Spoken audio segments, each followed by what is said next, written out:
Hindi makatulog ang sino mang matutulog sa silid na yon.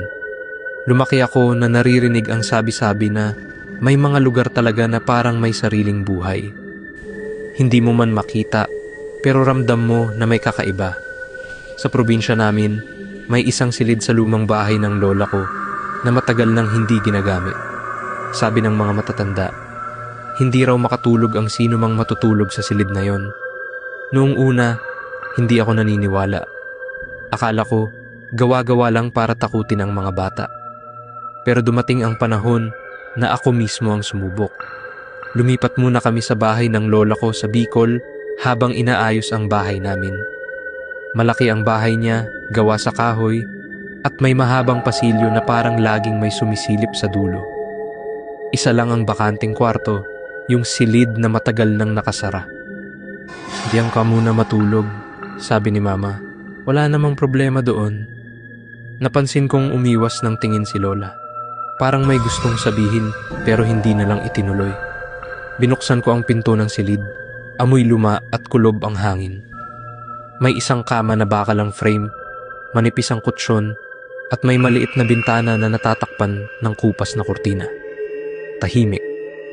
Sobrang tahimik. Unang gabi, maaga akong humiga. Pagod ako kaya akala ko agad akong makakatulog.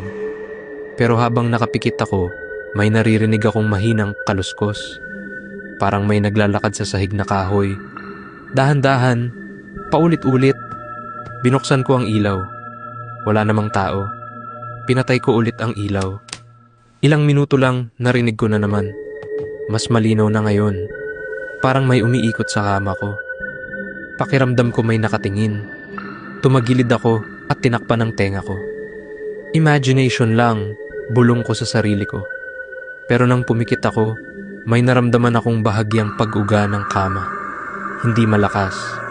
Parang may umupo sa dulo. Nanlamig ang mga kamay ko. Dahan-dahan akong tumingin sa paanan ng kama. Wala. Pero ramdam ko ang bigat. Parang may presensya na hindi ko makita. Hindi ako nakatulog buong gabi. Kinabukasan, sinabi ko kay lola. Tahimik siya sandali.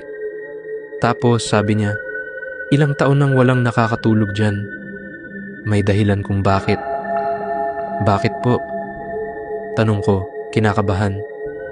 Diyan namatay ang kapatid ko. Sagot niya. Ilang linggo siyang hindi makatulog bago siya tuluyang nanghina. Lagi niyang sinasabi na may sumasama sa kanya tuwing gabi. Napayakap ako sa sarili ko, pero matigas ang ulo ko. Ayokong magmukhang duwa.